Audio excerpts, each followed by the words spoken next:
अस्सलामुअलैकुम वरहमतुल्लाह। इससे पहले कि हम क्लास शुरू करें, मैं आप लोगों को एक वर्कशॉप के बारे में बताना चाहती हूँ। ये वर्कशॉप का नाम है Islamic psychology and mental health.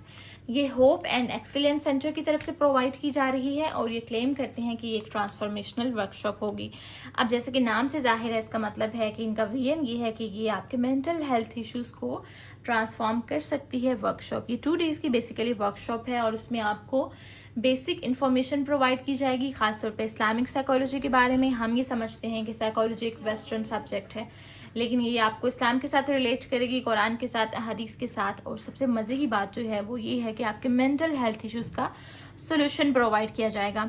अभी मैं अगर आपको नॉर्मली एक बात बताऊं तो मुझे बहुत सारी एक दिन में ईमेल्स रिसीव होती हैं और उसमें से 90% ईमेल्स जो होती हैं वो ऐसी होती हैं कि जिसमें लड़कियां ये शिकायत कर रही होती हैं कि उनको स्ट्रेस है, उनको डिप्रेशन है, उनसे टाइम मैनेज नहीं हो रहा, उनको इंटरनेट की एडिक्शन है, या बेसुकूनी है, बेचैनी है, या फिर उनको समझ नहीं आ रहा कि वो करें क्या। और ये जो हमारे सिम्टम्स होते हैं कि हमें समझ नहीं आ रहा होता कि हम क्या करें या हमारे अंदर चल क्या रहा है, उसकी कोई ना कोई एक रीज़न होती है जो कि हमें साइकोलॉजी बताती है कि हम उस रीज़न को कैसे डिटेक्ट कर सकते हैं।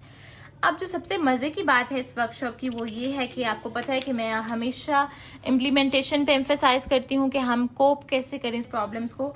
तो ये आपको प्रैक्टिकल बेस्ड सोल्यूशन बताएगी। आपको जर्नलिंग टेक्निक सिखाई जाएंगी, जिस तरह से बेसिक टेक्निक्स होती हैं, ग्रेटिट्यूड जर्नल, नमाज का जर्नल आप कैसे बना सकते हैं, आप ट्रैकर कैसे रख सकते हैं, और भी बहुत सारी टेक्निक्स और ख़ासतौर पे प्रैक्टिकल सॉल्यूशंस आपको दिए जाएंगे कि आप कैसे इन मेंटल हेल्थ से निकल सकते हैं। जो सबसे अच्छी बात है, जो मुझे मज़े की लगी, वो ये कि आपको 21 डेज़ की व्हाट्सएप की सपोर्ट भी प्रोवाइड की जाएगी, जिसमें आपको एक्टिविटीज़ दी जाएंगी और आप पे चेक भी रखा जाएगा। पॉसिबिलिटी है कि आपको गूगल शीट्स भी प्रोवाइड की जाएं ताकि आप ट्रैकर रख सकें, आप उन एक्टिविटीज़ को कर सकें। और हम सबको पता है कि एक हैबिट को डेवलप करने में हमें तकरीबन 21 डेज़ लगते हैं, तो ये आपको 21 डेज़ की व्हाट्सएप सपोर्ट भी प्रोवाइड करेगी। अब ये वर्कशॉप हो कब रही है? ये 26 और 27 जुलाई को हो रही है और इसके जो एडमिशन हैं वो ओपन हो चुके हैं। आप रजिस्ट्रेशन करवा सकते हैं। रजिस्ट्रेशन करवाने की लास्ट डेट है वो 23 है और आई थिंक 20 तक आपको अर्ली बर्ड्स का डिस्काउंट दिया जाएगा। अब इसकी ओरिजिनल फ़ीस है इस वर्कशॉप की वो 6000 है। 1000 रजिस्ट्रेशन फ़ी है और 5000 जो है वो इस वर्कशॉप की फ़ीस है। लेकिन अच्छी बात यह है कि ऑफकोर्स मैं आप लोगों को बता रही हूँ, तो फिर आप लोगों को अगर आप ये जो लिंक दिया जाएगा डिस्क्रिप्शन में, वहाँ से आप जाते हैं या फिर आप फॉर्म पे जाते हैं और वहाँ पे ऑप्शन होगा कि आपने किससे सुना इस वर्कशॉप के बारे में, और आप ब्लेज योर ट्रेल चूज़ करते हैं तो आपको डिस्काउंटेड प्राइस दी जाएगी जी, जो कि है 3500 और जो कि बहुत ज़्यादा नहीं है ऑफकोर्स। और जो इंडियन स्टूडेंट्स हैं उनके लिए आई थिंक सो $20 हैं, और $20 अगर हम देखें वो तकरीबन 1600-1700 बनते हैं और ये कोई बहुत ज़्यादा प्राइस नहीं है। अगर आपको इतने कम पैसों में आपका प्रॉब्लम सॉल्व हो जाता है, आप बिल्कुल हेल्दी हो जाते हैं, आपको समझ में आ जाता है कि हमने अपने प्रॉब्लम्स को कोप अप कर कैसे करना है, तो इससे बड़ी कोई बात नहीं है। तो मैं आप लोगों को हाईली सजेस्ट करूंगी कि आप लोग इस वर्कशॉप में लाजमी इनरोल हों, और मैं इसको अपनी कम्युनिटी पोस्ट में भी शेयर कर दूंगी। लिंक डिस्क्रिप्शन में भी मौजूद है, व्हाट्सएप के चैनल पे भी दे दिया जाएगा। इसके अलावा अगर आपको कोई क्वेश्चन हो तो आप जो है वो कमेंट सेक्शन में पूछ सकते हैं। तो अब हम क्लास शुरू करते हैं। अऊज़ु बिल्लाहि मिनश शैतानिर रजीम, बिस्मिल्लाहिर रहमानिर रहीम, रब्बि इश्रह ली सदरी व यस्सिर ली अमरी वहलुल उक़दतम मिन लिसानी यफ़क़हू क़ौली वजअल ली वज़ीरम मिन अहली, अल्लाहुम्मा बारिक लना फ़ी औक़ातिना रब्बि ज़िदनी इल्मा, आमीन। पिछली क्लास में हमने आया नंबर 3 तक पढ़ा था, अब हम आया नंबर 4 से शुरू करेंगे। और जब मैं और मेरी टीम आप लोगों के नोट्स रिव्यू कर रहे थे तो बहुत अच्छे आप लोगों ने नोट्स लिए, बहुत क्रिएटिव नोट्स थे और बहुत सारी चीज़ें, अच्छे रिफ्लेक्शंस भी दिए माशाल्लाह। जो क्वेश्चंस हमने एंड पे दिए हुए थे, तो बारकल्लाहु फ़ीक। जिन्होंने पार्टिसिपेट किया और जिन्होंने सिर्फ सुना है वो लोग कोशिश करें वो भी कि वो नोट्स लें और फिर सेंड कर सकें, ताकि हम इसको मज़ीद जो है वो इंटरेक्टिव क्लास बना सकें। तो पिछली क्लास में हमने ये पढ़ा था कि ये जो कुरान है ये हिदायत का ज़रिया भी है और रहमत का भी। किन के लिए? मोहसिनीन के लिए। अब मोहसिनीन कौन है? हमारे ज़हन में ये सवाल आता है। तो पिछली क्लास में हमने थोड़ा सा पढ़ लिया कि मोहसिनीन वो होते हैं कि जो अच्छा काम करते हैं, एहसन लेवल पे काम करते हैं, अपनी जो हक होता है उससे बढ़कर काम करते हैं। लेकिन अब हमारे जहन में एक और बात ये भी आती है कि कोई डेफिनेशन अल्लाह ताला ने भी तो मोहसिनीन की दी होगी ना, कि मोहसिन कौन होते हैं। तो मोहसिनीन की जो डेफिनेशन अल्लाह ताला ने दी है, अल्लज़ीना वो लोग जो युक़ीमूना कायम करते हैं, अस्सलाता नमाज, व युतूना और अदा करते हैं, अज़्ज़काता ज़कात, वहुम और वो बिल आखिरती साथ आखिरत के, हुम वो यूक़िनून वो यकीन रखते हैं। तो ये हमारी एक मोहसिनीन की एक ऑथेंटिक डेफिनेशन है कि जो हमें कुरान देता है कि मोहसिन कौन होता है।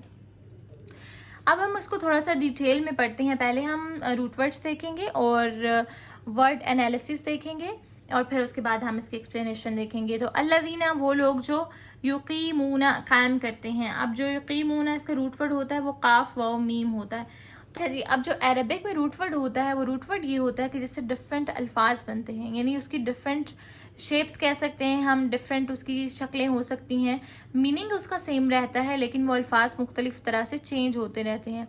जैसे युकीमूना है, कायम भी हो सकता है इसका मानी, और इहदिना सिरातल मुस्तकीम, मुस्तकीम जो है इसका रूट वर्ड भी काफ वाव मीम है।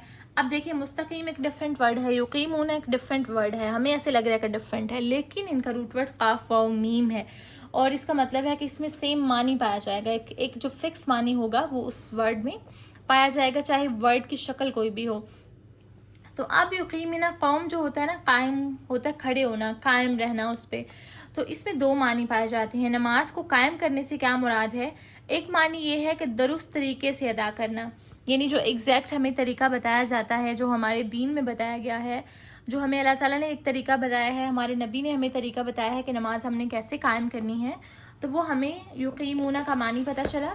मैं यहाँ पे लिख देती हूँ नंबर 1 पे कि दुरुस्त तरीका होना चाहिए, और नंबर 2 कायम करने, नमाज कायम करने में नंबर 2 जो आता है वो ये आता है कि तरजीह देना, प्रायोरिटी बना लेना। अब हम डिफरेंट काम करते हैं ना, तो प्रायोरिटी लिख लेती हूँ। अच्छा, अब हम डिफरेंट काम करते हैं। अगर हम नमाज को, यहाँ पे ये नहीं कहा गया कि जो नमाज पढ़ते हैं, क्योंकि नमाज पढ़ने का मतलब क्या है कि कभी पढ़ी कभी छोड़ दी, दिल किया तो पढ़ ली, दिल किया तो ना पढ़ी, लेकिन यहाँ पे है कायम करते हैं। कायम करने का मतलब हमें ये समझ में आया कि जो नमाज को दुरुस्त तरीके से पढ़ते हैं, एक मानी। दूसरा मानी कि दुरुस्त तरीके पे आप कब पढ़ेंगे? जब आप जानेंगे, जब आप समझेंगे, जब आप उसके बारे में प्रॉपर नॉलेज लेंगे कि नमाज पढ़ने का दुरुस्त तरीका कौन सा है। और फिर क्या है कि वो प्रायोरिटी बना लेते हैं, तरजीह बनाते हैं। उनका जो सारा टाइम टेबल है वो इस चीज़ के अकॉर्डिंग घूमता है कि नमाज के अकॉर्डिंग हमारा टाइम टेबल है। वो कोई भी काम अपना नमाज के टाइम पे नहीं रखते। अगर उन्होंने मार्केट जाना होता है, या उन्होंने कहीं किसी के साथ मिलना होता है, उन्होंने कोई गेट टुगेदर करनी होती है, या कुछ भी, उनका टाइम टेबल जो है वो नमाज के इर्द गिर्द घूमता है कि अच्छा इस टाइम पे हमने नमाज़ पढ़नी है और इस टाइम पे हम ये काम कर सकते हैं। तो इसका मानी जब हम जहन में रखेंगे तो हमारे लिए ये चीज़ आसान हो जाएगी कि नमाज कायम करने से क्या मुराद है। अच्छा, अब जो है नमाज कायम करने में दो मानी तो हमारी समझ में आ गए कि दुरुस्त तरीके से, इसका मतलब है कि हमें दुरुस्त तरीका समझना है, हमें उसको पढ़ना है। तो अगर आप नमाज के सही तरीके को जानना चाहते हैं तो एक बुक है नमाज नबवी के नाम से, आप वो ख़रीद सकते हैं। मैं कोशिश करूँगी उसका लिंक नीचे दे दूँ। उसमें जो है वो सुन्नत के तरीके में नमाज किस तरह से पढ़ी जाए, उसमें वो पूरी डिटेल्स मौजूद हैं, आप बुक पढ़ सकते हैं। और फिर तरजीह बना लेना, प्रायोरिटी हमारी तब होगी जब हमारा ईमान होगा, जब हम नमाज को अहम समझते होंगे, तो तभी हम प्रायोरिटी बनाएंगे। जिस तरह से नॉर्मली लोगों का जो है वो स्लीप साइकिल ख़राब होता है। मैं अगर अपनी बात करूँ तो मेरा भी स्लीप साइकिल बहुत ख़राब है, मेरी अर्ली मॉर्निंग क्लासेस होती हैं। तो क्या होता है कि हम तभी इसको अपने टाइम टेबल में मैनेज इस तरह से करेंगे कि हमें जल्दी सोना है ताकि हम सुबह जल्दी उठ सकें। और सुबह जल्दी उठने का काम मतलब क्या है, हमें ज़रूरत क्यों है कि ताकि हम नमाज़ पढ़ सकें। अब नमाज कायम करने में कुछ और चीज़ें भी आती हैं। मैं आपको थोड़ी सी ब्रीफली डिटेल बता देती हूँ कि जब हमें ये बात हमने की कि दुरुस्त तरीके से नमाज पढ़ते हैं, तो वैसे तो इस पर ऑलरेडी मैं एक वीडियो बना चुकी हूँ कि आप अपनी नमाज को बेहतर कैसे कर सकते हैं। 20 प्रैक्टिकल टिप्स हैं, उसका भी लिंक मैं नीचे दे दूँगी, आप लोग मस्ट उसको देखिएगा। लेकिन क्या है कि कुछ चीज़ें हमने जहन में रखनी है। नमाज कायम करने में जो चीज़ें आती हैं, सबसे पहले तो ये कि हमारा तरीका दुरुस्त होना चाहिए, हमें पता होना चाहिए। फिर दूसरी चीज़ ये कि जो आप नमाज में पढ़ रहे हैं वो आपको बिल्कुल सही एग्जैक्ट आता हो। अगर आप लोगों को सही आता होगा तो तभी हम उसका हक अदा कर सकते हैं नमाज का। फिर ये कि हम कोशिश करें कि हम नमाज को प्रायोरिटी बनाना है, अगर हमने तरजीह बनाना है तो फिर हम वो सीखें भी कि जो हम नमाज में पढ़ रहे हैं उसका मतलब क्या है, कि वो हमें समझ में आए कि हम जो मांग रहे हैं वो हम क्या मांग रहे हैं। तभी होगा ना, तब हम अपनी नमाज को इंजॉय भी कर सकेंगे। फिर इसी तरह से कि नमाज को अगर आप बेहतर बनाना चाहते हैं तो आप जो है वो डिफरेंट नई सूरतें सीखें ताकि आपकी जो नमाज है वो बेहतर हो सके। बेसिकली यहाँ पे कायम करने का मतलब है। लेकिन मैं आपको ये बता रही हूँ कि मोहसिन जो होता है, हमने पीछे पढ़ा कि मोहसिन अपने हर काम को एक्स्ट्रा करना चाहता है, वो 100% जो है वो एफर्ट से ज़्यादा देना चाहता है। तो फिर हम अपनी नमाज को भी ब्यूटीफाई करेंगे। अब नमाज में एहसान क्या है, हदीस में आता है कि आप इस तरह से नमाज पढ़ें कि जैसे आप अल्लाह ताला को देख रहे हैं। और अगर आप ये इमेजिन नहीं कर सकते कि आप अल्लाह ताला को देख रहे हैं, तो फिर आप ये इमेजिन करें कि अल्लाह ताला तो आपको देख ही रहे हैं। तो इस चीज़ पे तो हमारा बिलीफ है कि अल्लाह ताला हमें देख रहे होते हैं जब हम नमाज़ पढ़ रहे होते हैं। तो ये एहसान है। तो आप ये कब कर सकेंगे, नमाज को जब आप कॉन्शियसली नमाज पढ़ने से पहले अपने माइंड में एक दफ़ा इसको रिपीट करेंगे, इस बात को कि अल्लाह ताला हमें देख रहे हैं, ये जो मैं पढ़ रही हूँ मैं अल्लाह ताला के सामने खड़ी हूँ। तो फिर हमारी नमाज का जो लेवल है वो भी अच्छा हो जाएगा, इंक्रीज़ हो जाएगा, बेहतर हो जाएगा। फिर हम अपने पोस्चर्स का ख्याल रखें। फिर जिस जगह पे हम नमाज़ पढ़ रहे हैं वो उसको हम चेक करें कि वो साफ़ है या नहीं, जो हमारे कपड़े हैं वो साफ़ है या नहीं। और साफ़ होने के अलावा साफ़ कपड़े तो हम रख लेते हैं, लेकिन ये कि हम हमारा जो सतर है यानी जो हमें कहा गया है कवर करने के लिए, उसको हम पूरा कवर हो, यानी जो हमारे ट्राउज़र है वो हमारे टखनों से नीचे हो, हमारे टखने नज़र नहीं आ रहे हों। फिर जो हमारे बाजू हैं वो हमारी ये जो रिस्ट है और ये यहाँ तक हों, और ये हमारी हड्डियाँ नज़र नहीं आ रही हों नमाज़ पढ़ते हुए। हम कोशिश करें कि हम बड़ी चादर लेके नमाज़ पढ़ें, हम दुपट्टा नहीं लें। जिस तरह से अगर हम रेशमी दुपट्टा लेते हैं तो उसमें हम बहुत ज़्यादा बार बार हमारा दुपट्टा गिर जाता है और उसको हम ठीक करते रहते हैं, तो ये भी क्या होता है कि उससे भी हमारी नमाज की क्वालिटी जो है वो ख़राब हो जाती है। तो हमें मोहसिनीन की क्वालिटीज़ पता चल गई। अगर हमने मोहसिनीन बनना है तो सबसे पहले तो हमारी जो बेसिक चीज़ है नमाज, उसको हमने बेहतर बनाना है, उसको हमने कायम करना है। यानी ऐसा नहीं है कि एक पढ़ ली, दो छोड़ दी, दो पढ़ ली, चार पढ़ ली, एक छोड़ दी। तो ये हम सब के लिए, मेरे लिए, आप सबके लिए एक चेक लिस्ट है कि हमारे पास एक और हमने अपने लिए लिख के रखना है कि हमने अपनी नमाज को ट्रैक करना है कि हम सारी नमाज़ें पढ़ रहे हैं या नहीं पढ़ रहे। फिर उसके बाद जो है वो क्या है नेक्स्ट, अच्छा सलात जो है ना, सलात का लिटरल मानी होते हैं दुआ करना।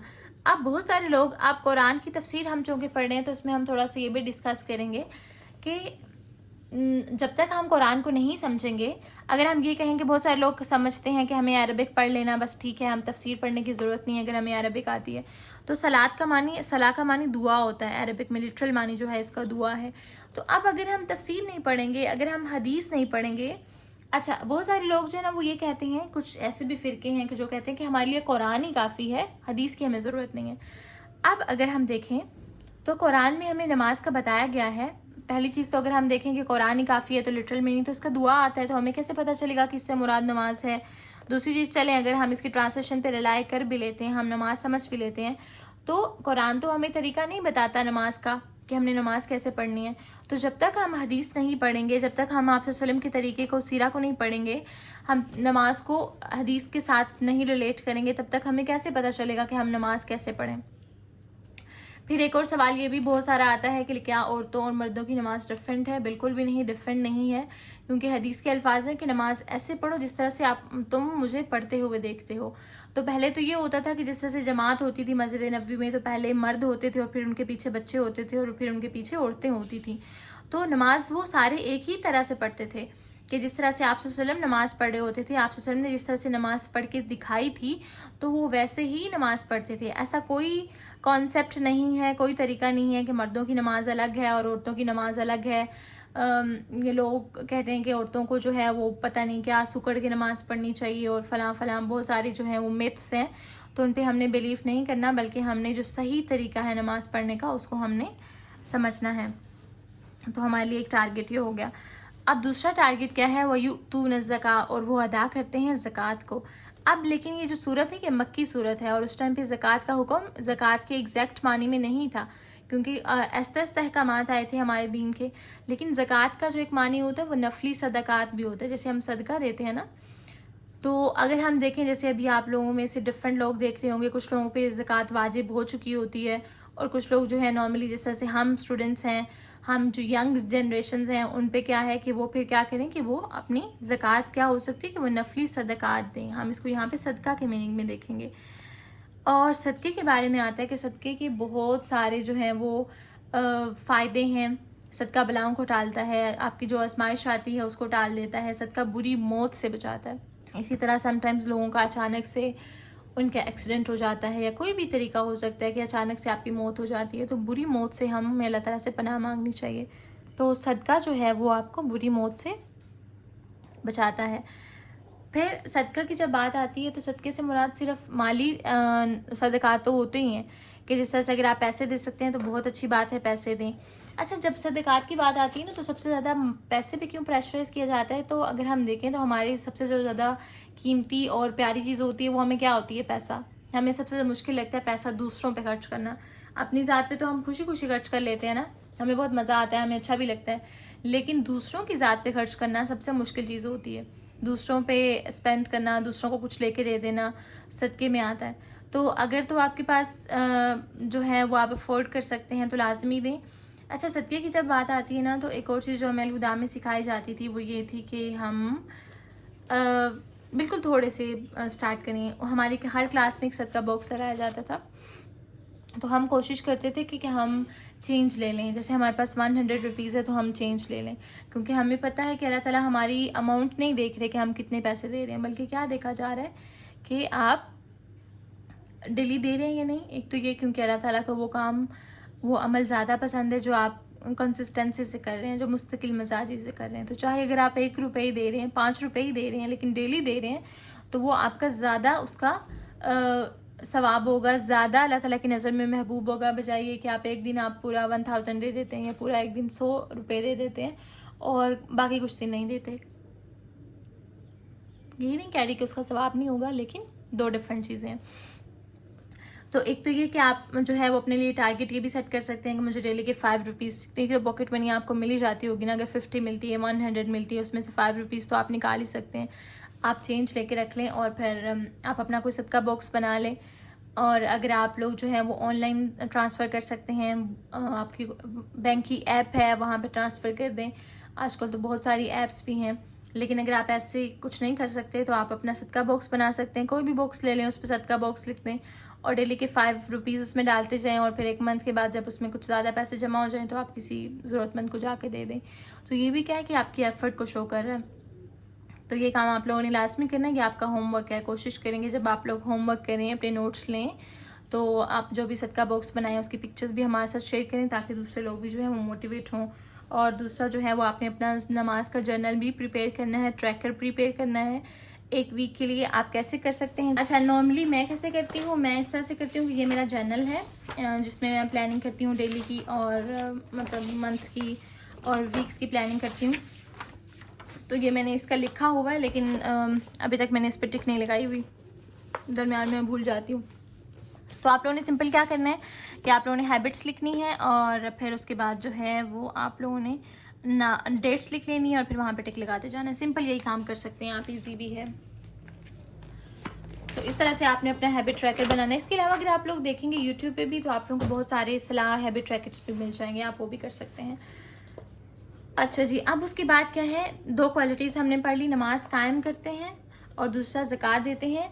अब ज़कात में एक तो हमने पढ़ लिया कि पैसों की बात हुई है, दूसरी क्या है कि सदक़े में आता है जो चीज़, ख़ास तौर पे कि मुस्कुरा के देखना भी सदका है। तो आप जब किसी से बात कर रहे हो तो स्माइल करके दूसरे से अच्छे अखलाक के साथ बात करें। फिर उसके अलावा पानी पिलाना अफसल सदका है। जैसे अभी बहुत ज़्यादा गर्मी है शदीद, तो कुछ लोग जो होते हैं वो थोड़े से टची होते हैं, उनको अपनी बॉटल्स शेयर करना अच्छा नहीं लगता। तो कोई बात नहीं, आप लोग नहीं शेयर करें, लेकिन अगर आप जिस तरह से अपनी बॉटल में पानी भरने जा रहे हैं, जैसे क्लास में हैं आप अपनी बॉटल में पानी लेने जा रहे हैं, तो आपके जो फेलोज़ हैं उसमें से किसी से पूछना है कि आप लोगों को पानी चाहिए, आप उनकी बॉटल लेके जाके पानी भर के ला सकते हैं। घर में अगर आपसे कोई पानी मांगता है तो खुशी खुशी दे दें, बजाय कि मुँह बनाने के। तो ये भी क्या है, पानी पिलाना अफसल तरीन सदका है। एक और चीज़ जो मैं कुरान पढ़ने के साथ साथ मुझे समझ में आती है कि जो छोटी छोटी चीज़ें हैं, कुरान हमसे कोई बहुत बड़ी बड़ी चीज़ें नहीं मांगता, हमसे कोई बहुत बड़े बड़े काम करने को नहीं कहा जा रहा होता। अगर आप अपने डेली की बेसिक चीज़ें कर लेते हैं ना, और इस इंटेंशन के साथ कर रहे होते हैं कि ये हमारी इबादत है और इसमें हम मोहसिन बन रहे हैं, इसमें हम मुत्तकीन की सिफ़ात हैं, अच्छे मोमिन की ये सिफ़ात हैं, तो वही आपको अल्लाह ताला की नज़र में बहुत बुलंद कर देती हैं। फिर उसके अलावा जो है वो अच्छी बात कहना, अगर आपसे कोई मशवरा मांगता है, अगर आपसे कोई काम करने को कह देता है, तो आप जो है वो नॉर्मली ऐसे होता है ना, अभी आजकल बहुत सारी प्रॉब्लम्स चल रही होती हैं। अभी जैसे मैंने आप लोगों को वर्कशॉप का बताया है, या नॉर्मली मुझे मेल्स आती हैं कि हमें ये प्रॉब्लम है, ये प्रॉब्लम है, तो अगर आप किसी को अच्छा मशवरा दे देते हैं तो वो भी क्या है, सदका है। फिर क्या है, वहुम बिल आखिरती, और वो साथ आखिरत के, हुम यूक़िनून, वो यकीन रखते हैं। अब जो बिल आखिरती, इसका रूट वर्ड है हमज़ा ख़ा रॉ, और इसको कहते हैं, इसका मानी होता है कि दूर की चीज़ थोड़ी सी, यानी दुनिया की ज़िद के तौर पे आता है। दुनिया करीब है ना, और जो आखिरत है वो दूर है। और फिर यूक़िनून यकीन रखते हैं। यूक़िनून का रूट वर्ड है या काफ नून। अब यकीन रखने से क्या मुराद है? यकीन का मानी होता है कि ऐसी चीज़ कि जिस पे आपको एक ज़रा सा भी शुबा नहीं हो, और ये इल्म से बढ़ के दर्जा होता है यकीन का। एक चीज़ होती है ना कि आप जानते हैं, जैसे इल्म क्या होता है कि आप नॉलेज ले रहे हैं, आप किसी चीज़ के बारे में जान रहे हैं। अब जो यकीन है, यकीन में 3 चीज़ें आती हैं। एक तो ये कि आपने जाना, सबसे पहले नॉलेज लिया। जब तक आपके पास नॉलेज नहीं होगा तब तक आप उस बात को मान नहीं सकते, आप जो है वो उस पर यकीन नहीं कर सकते। तो पहला आपने जानना है, जान लेना, उसके बारे में नॉलेज ले लेना हम कह सकते हैं। दूसरी चीज़ फिर उसको मान भी लेना, एक्सेप्ट कर लेना। ये 2 चीज़ें हो गई। अब तीसरी चीज़ है बगैर शक के एक्सेप्ट करना। ये एक हाई लेवल है, आला दर्जा है। नॉर्मली जब भी हम किसी बात को एक्सेप्ट करते हैं तो हम डाउट्स का शिकार होते हैं। तो क्या है, विदाउट डाउट्स आप क्या करते हैं, उस पर यकीन कर लेते हैं कि ये होना ही होना है, ये हर सूरत में होगा। तो अब मोहसिनीन की सिफत क्या है कि वो इस बात पे यकीन रखते हैं कि ये जो आखिरत है वो हर सूरत में होनी ही होनी है, वाकई होनी ही होनी है।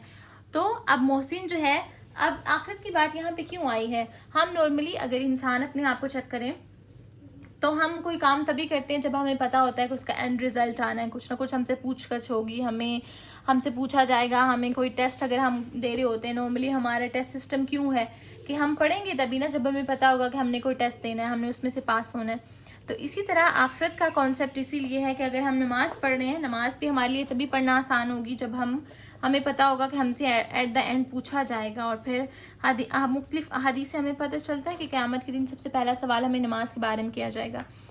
फिर इसी तरह हम पैसे भी तभी खर्च करेंगे ना जब हमें पता होगा कि हमसे हिसाब होगा, हमें आखिरत में जो नेमतें दी गई हैं हमसे पूछा जाएगा।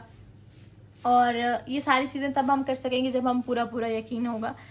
अब जब हम ज़कात की बात कर रहे हैं ना, तो यहाँ पे सदक़े की बात हो रही है। तो सदक़े में इसके अलावा भी चीज़ें आती हैं कि जो हमें एबिलिटीज़ दी गई हैं। अब हमें मुख्तलिफ़ एबिलिटीज़ दी गई हैं, आप लोगों को मुख्तलिफ़ चीज़ें आती हैं। मुहसिन बनना सिर्फ इबादत में नहीं है, बल्कि इसको हम डेली लाइफ में जब तक जहन में नहीं रखेंगे, अगेन बार बार एक चीज़ रिपीट करने का मकसद ये है कि हमें अपनी डेली लाइफ में मुहसिन बनना है। आप जो भी काम कर रहे हैं, अभी जैसे नॉर्मली मेरी छोटी बहन है, वो कॉलेज से आती है तो वो क्या करती है, उसने अपना गाउन उतारना है तो वो अपने बेड पर रख देती है, हिजाब कैप उतार के दूसरी तरफ रख देती है, जूता उसने दरवाजे की तरफ रख देती है। तो अभी वो छोटी है, नॉर्मली मैं उसको बातें कहती रहती हूँ कि जहाँ से आप चीज़ पकड़ती हो सुंदस वहाँ पे रखा करो।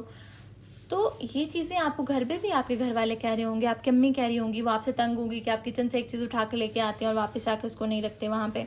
या अगर आपको सफाई करने को कहा जाता है तो आप ऊपर से सफाई कर लेते हैं, बेड के नीचे से आप सफाई नहीं करते। तो ये हम कब करेंगे? जब हम मुहसिन बनना चाहते होंगे, जब हम ये सोचेंगे कि अच्छा ये काम मुझे दिया गया है, ये रिस्पॉन्सिबिलिटी मुझे दी गई है, अब इसको मैंने कैसे अच्छा करना है। आपको अगर खाना बनाना पसंद है, या आपकी रिस्पॉन्सिबिलिटी है, आपको खाना बनाना दिया जाएगा, आप उसको बहुत अच्छा बनाएंगे। आपको कुछ पढ़ने को दिया जाएगा, आप उसको बहुत अच्छा पढ़ के दिखाएंगे। अगर आपको कुछ सिखाने को दिया जाएगा, ख़ास तौर पे ये बहुत बड़ी बात आती है कि जब हम जॉब कर रहे होते हैं, जब हम कुछ सीख रहे होते हैं, सीख तो हम फिर भी अच्छे से लेते हैं, लेकिन नॉर्मली तो हम सीख भी अच्छे से नहीं रहे होते ना। जब हम अच्छे से सीखते नहीं हैं तो फिर हम अच्छे से सिखा भी नहीं सकते। अभी मैं अगर अपनी फेलोज़ को देखूँ, उसमें से बहुत सारी लड़कियाँ ऐसी हैं कि अगर मैं उनसे कहूँ कि वो उनको कहीं और जाके सिखाना पड़े तो वो उनके लिए बहुत मुश्किल हो जाएगा। क्यों? क्योंकि उन्होंने अच्छे से सीखा ही नहीं है। उन्होंने ये भी गुजारा करके बस जान छुड़ा के सीखा है, तो अब वो सिखा नहीं सकती। तो आप जो भी पढ़ रहे हैं, जिस भी क्लास में हैं, जहाँ पे भी हैं, आप ये देखें कि ये काम क्या मैं इतना अच्छा कर रही हूँ कि इसको मैं आगे पहुँचा सकूँ, इसके ज़रिए दूसरों को फ़ायदा दे सकूँ, मैं एक मोहसिन बन सकूँ। फिर अगर आप सिखा रहे हैं, आप एक टीचर हैं, तो ये भी आपसे पूछताछ होगी कि आपके पास जो टाइम था वो आपकी अमानत थी, आपने उसको पूरा किया या आपने बस जैसे ही गुजार दिया। नॉर्मली यूनिवर्सिटीज़ में, जब मैं यूनिवर्सिटी में पढ़ी थी, तो जो 1 घंटे की क्लास होती थी उसमें से भी हम मुश्किल से 15 मिनट्स पढ़ते थे, और वो भी सिर्फ हम स्लाइड्स देख रहे होते थे, और बाकी जो टाइम था वो बातों में और वेस्ट करने में चला जाता था। तो ये क्या है, ये नॉर्मली हमारे रवैये हैं। अभी जो मैं जितने भी कोर्सेज़, कुछ समर कोर्सेज़ चेक कर रही थी, और उसमें एक में पिछले दिनों मैंने एडमिशन लिया, और वहाँ पे तकरीबन मैं 1 वीक गई, तो उन लोगों ने सिर्फ हमें फ़ारिग बिठाया, सिर्फ यकीन करें उन्होंने हमें फ़ारिग बिठाया, और उनका कहना क्या था कि हम ये चेक करें कि आपके अंदर स्टेमिना है या नहीं, क्या बैठ सकें। मतलब इतनी फारिग अवाम है पाकिस्तान की, इतना इनका मतलब जो एजुकेशन सिस्टम है वो इतना कोई वीक है कि आप ये चेक करें कि फारिग बैठ सकते हो आप लोग के नहीं। मतलब आप लोग इस चीज़ की फ़ीस ले रहे हो, या अगर आप फ़ीस नहीं ले रहे हो, आप लोग कुछ फ्री में प्रोवाइड कर रहे हो, तो क्या आप इसलिए प्रोवाइड कर रहे हो कि लोगों का टाइम वेस्ट कर सकें? टाइम की कोई वैल्यू नहीं है आपकी नज़र में।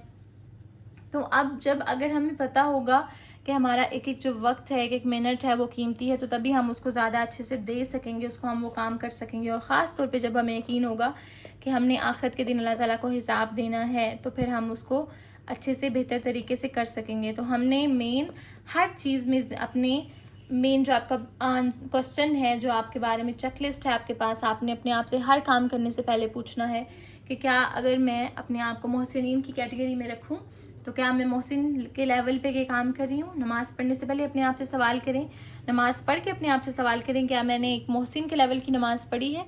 अगर आप सदका दे रहे हैं तो नॉर्मली हम क्या करते हैं कि सबसे रफ़ चीज़ें देते हैं, और किसी को आप मशवरा दे रहे हैं तो हम अपनी सेल्फिशनेस दिखाते हैं, हम अपनी जेलसी दिखाते हैं। हम अगर हमें कोई अच्छा नहीं लगता तो हम उसको जो है वो गलत गाइड कर देते हैं। तो गाइडेंस, मशवरा भी आप पे अमानत होता है। जितने भी काम आप दिन में करें, अपने आप से सवाल करें कि क्या आप मोहसिन के लेवल पे कर रहे हैं या नहीं कर रहे। क्यों आप सवाल आता है, क्यों भाई मोहसिन बनने की इतनी ज़रूरत क्या है, क्यों बने हम मोहसिन। तो क्या कहा जा रहा है, उलाइका, यही लोग, अला हुदन, हिदायत पर हैं। यानी हिदायत भी उसी को मिलेगी जो मोहसिन होगा, हिदायत पर वही होगा। पीछे देखें, कुरान हिदायत उसी को देगा जो मोहसिन होगा, और जो मोहसिनीन के काम करेगा। अब सिर्फ बातें नहीं है मोहसिनीन की, बल्कि क्या है, एक्शंस भी हैं, उनके काम भी हैं, जो अमल भी करेगा सीख के। तो वही लोग क्या हैं, हिदायत पर हैं, मिर रब्बिहिम, अपने रब की तरफ से। यानी यही तरीका उनके रब ने उनको दिखाया था, यही तरीका उनके रब ने उनको बताया था करने का, और उन्होंने उसके मुताबिक काम किया। व उलाइका, और यही लोग हैं, हुमुल मुफलिहून, वो जो फलाह पाने वाले हैं। अब फलाह क्या है, इसका रूट वर्ड है फा लाम हा। इसका मानी होता है फाड़ना, काटना, चीरना। बेसिकली ये जो वर्ड है ये किसान के लिए इस्तेमाल होता है। तो किसान क्या करता है, बीज बोता है, पानी लगाता है अपनी फसल को, अगर उसको चौकी लगानी पड़ती है तो वो चौकी लगाता है। मुझे नहीं पता आपको चौकी का पता है या नहीं, बहरहाल मेरा बैकग्राउंड जिम्मेदारों की तरफ से है। तो उसको हल चलाना पड़ता है, वो हल चलाता है, उसको खाद लगानी पड़ती है, वो खाद लगाता है, उसको स्प्रे करना पड़ता है तो वो स्प्रे करता है। तो अगर देखें वो सारी एफर्ट कर रहा है अगर, और फिर क्या हो कि एट द एंड जब उसकी फसल काटने का टाइम आए और फिर वो क्या करे, वहाँ से गायब हो जाए, तो क्या वो फसल काट सकेगा, नहीं काट सकेगा। या फिर ऐसे हो कि उसने इतनी एफर्ट की और एट द एंड आखिरी टाइम पे उसने उसको ऐसे ही छोड़ दिया, या कोई भी रीज़न हुई उसको काट नहीं सका। फलाह क्या है कि जो आपको मंजिल तक पहुँचाए, यानी आप जितना भी काम कर रहे थे, आप कंटिन्यूसली करते जा रहे थे, आपने उसको छोड़ा नहीं, बल्कि आपने उसको आखिर तक ले गए। अब फलाह क्यों आया यहाँ पे, अगर हम इसको बिल्कुल ऊपर से रिलेट करें तो फलाह हमारी आखिरत के लिए है कि हमारी असल कामयाबी, असल मंजिल हमारी वो होगी कि जब हम जहन्नुम से बच जाएंगे और फिर जन्नत में दाखिल हो जाएंगे। ये हमारी असल कामयाबी होगी, ये हमारी असल फलाह होगी। दुनिया में हमारी फलाह नहीं होगी कि अगर हमने कोई अच्छा स्टेटस हमें मिल गया, अच्छी जॉब हमें मिल गई, या हमने जो अपने गोल सेट किए थे उसको हमने पूरा कर लिया। तो ये दुनिया में भी है, लेकिन क्या है कि वो परमानेंट नहीं है। हो सकता है कि आपकी दुनिया में जो गोल्स हैं वो आपके बिल्कुल ऑपोजिट हों, कि आखिरत में जो हमें चीज़ें चाहिए, जो आखिरत में फ़लाह की डेफिनेशन है, वो आपकी दुनिया की फ़लाह की डेफिनेशन की बिल्कुल ऑपोजिट हो। जो आपकी दुनिया की सक्सेस की डेफिनेशन है वो आपके बिल्कुल ऑपोजिट हो। तो यहाँ से हमने अपने आप से सवाल करना है कि आपकी सक्सेस की डेफिनेशन क्या है, आप सक्सेस को कैसे देखते हैं, आपके लिए सक्सेस क्या है।